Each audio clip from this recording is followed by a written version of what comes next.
What up, YouTube? So this video is not going to be about anything in particular. I'm going to cover a couple different things. So first thing on the list is WBC.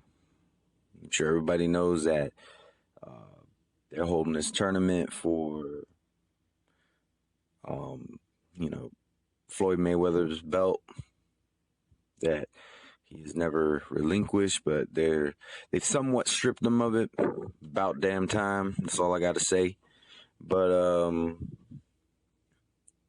my thoughts on it, I think it's a good idea.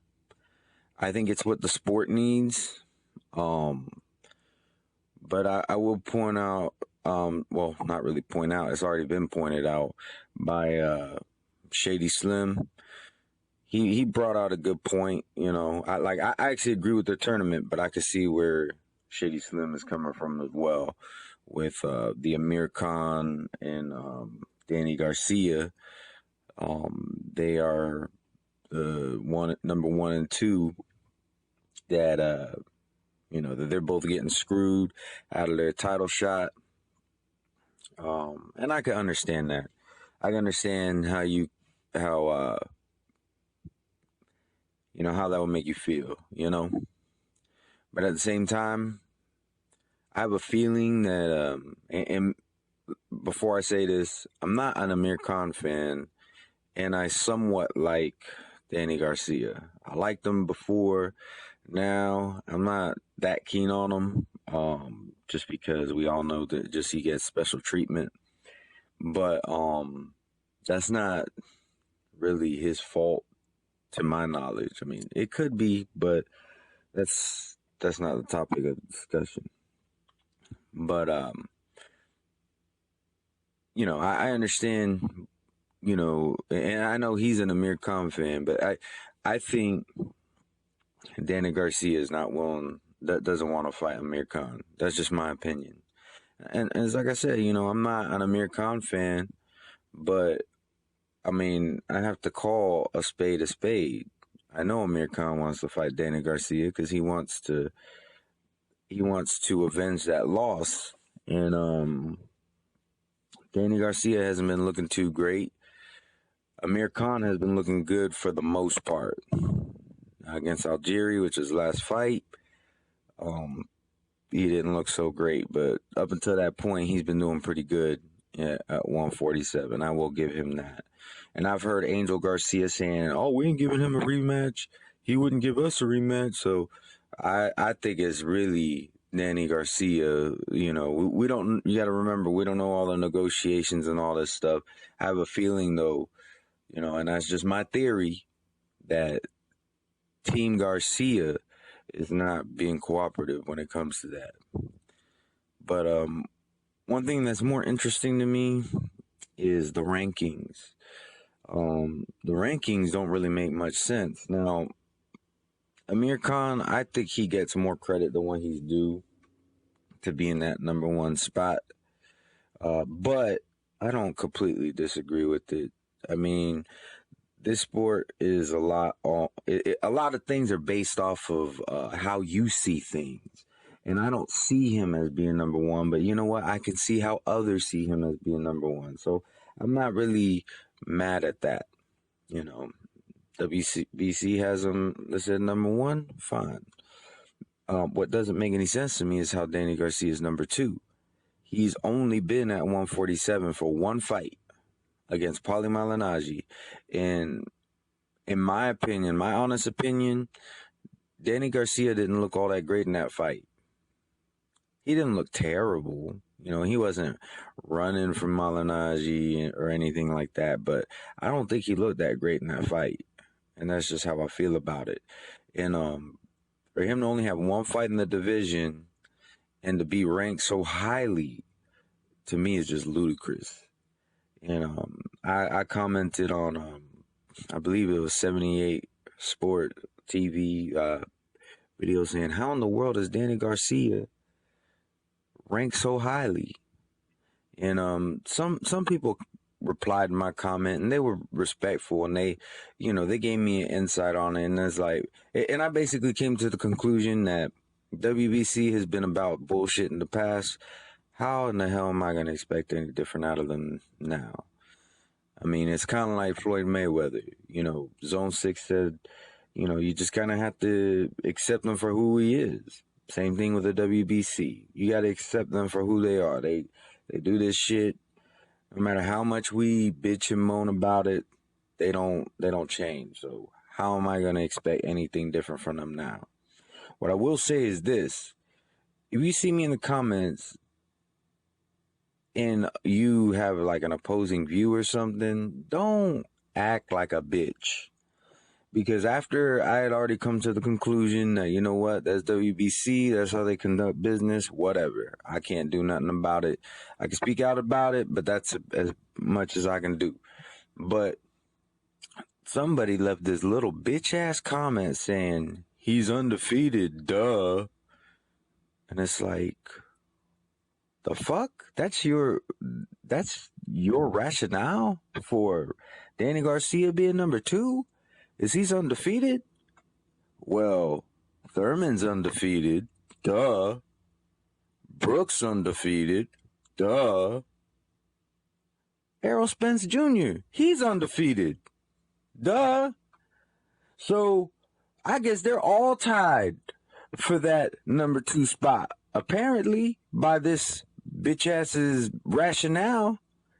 And if that's the case, then why isn't Danny Garcia ranked number 1? He beat Amir Khan.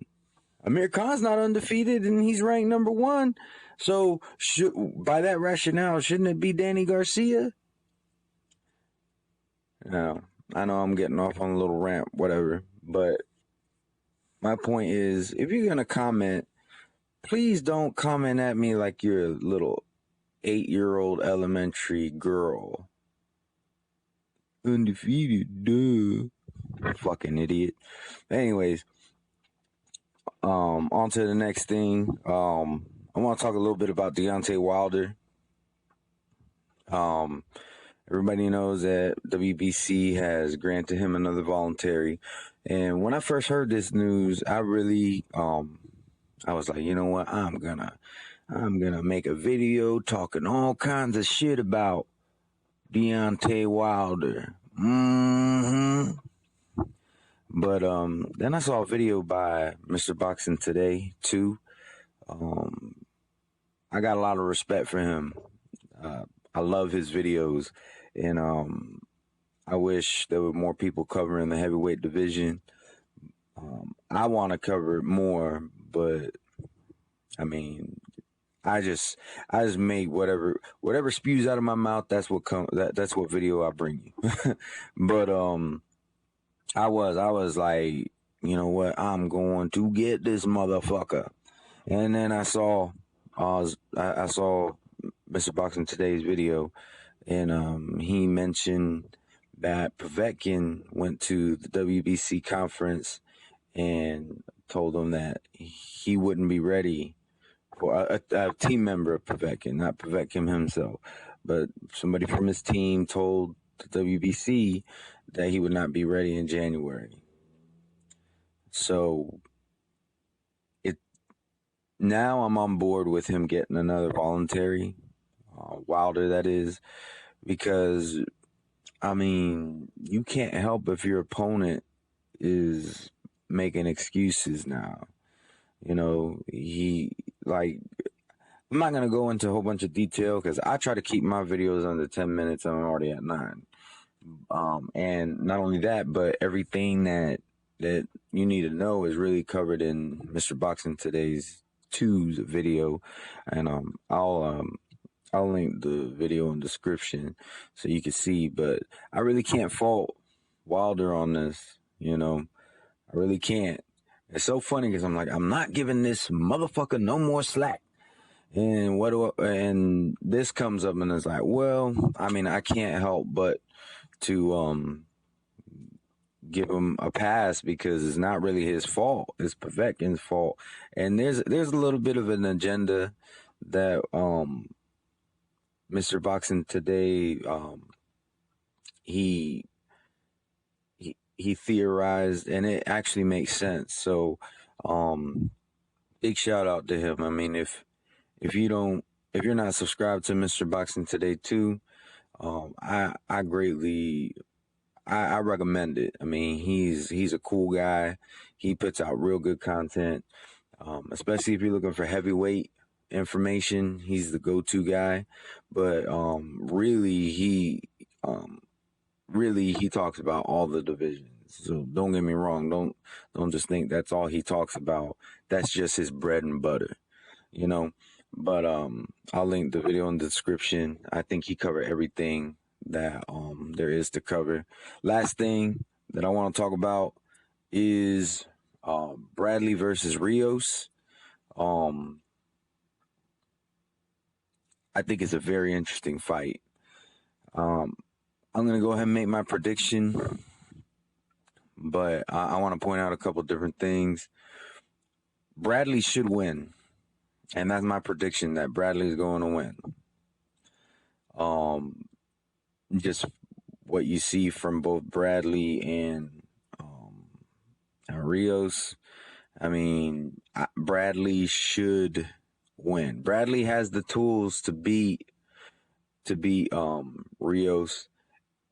It's just a matter of whether or not he uses them. Because the thing about Bradley is that he likes to make shit hard on himself. He definitely has the tools to beat Rios. But the thing about Bradley is everybody knows he's not the greatest against power punchers either, which is Rios' bread and butter. So if Bradley can be smart and not make this fight hard on himself, he definitely could win this fight. Now, the thing is, he is now being trained by Teddy Atlas, and Teddy Atlas is a good trainer. He should be able to bring the best out of Bradley. The only thing is, I really can't say that it's going to be great, that they're going to be a great team up, because here's the thing. We don't know what kind of chemistry that they're going to have. You know, this is just one of those lessons that I learned in life. This sounds great, and this sounds great. And by theory, you combine the two, and you should have greatness. But a lot of times it doesn't work out that way in real life. Sometimes you have two great things, you combine them, and all you have is a catastrophe. So if they can work as a cohesive unit, I definitely give the win to Bradley over Rios. I like Rios, but I don't think he's really the smartest. He does, Jeff Cotto has mentioned a bunch of times that he's beginning to look punch drunk, and it looks like it. It looks like it. So just just those two things. I never thought he was all that smart to begin with. And I mean, he's a good guy. Like Rios, I like his attitude and everything, but he reminds me of like a frat boy. But he has a daughter and all this stuff, and I'm not like judging him or nothing like that. I'm just saying, like, you just kind of get a feel for what type of a person someone is, and there's nothing wrong with the way he is. It's just, I don't see that maturity in him that I see in Bradley. And Bradley is older than him, so I mean, of course Bradley should naturally be a little bit more mature to him. But if Bradley is on his shit, I don't see Rios beating him, even if he's on his shit. Now, if Rios is on his game and Bradley is fucking up, him and Atlas are not jiving, and they're not really having good chemistry, and Bradley is making stupid decisions like he does sometimes in the ring, then I could see Rios knocking him out. But anyways, that's my piece for today. Um, normally I try to put out 2 videos. Yesterday I put an extremely short video out. It was the Vatos Locos part or episode 2, in reference to Chavez Jr. So today I'm just putting out this one longer video, and shit just been a little bit busy. So, but y'all y'all can comment about any of the topics, all 3 topics, whatever. I'll definitely engage in conversation, and y'all have a good day.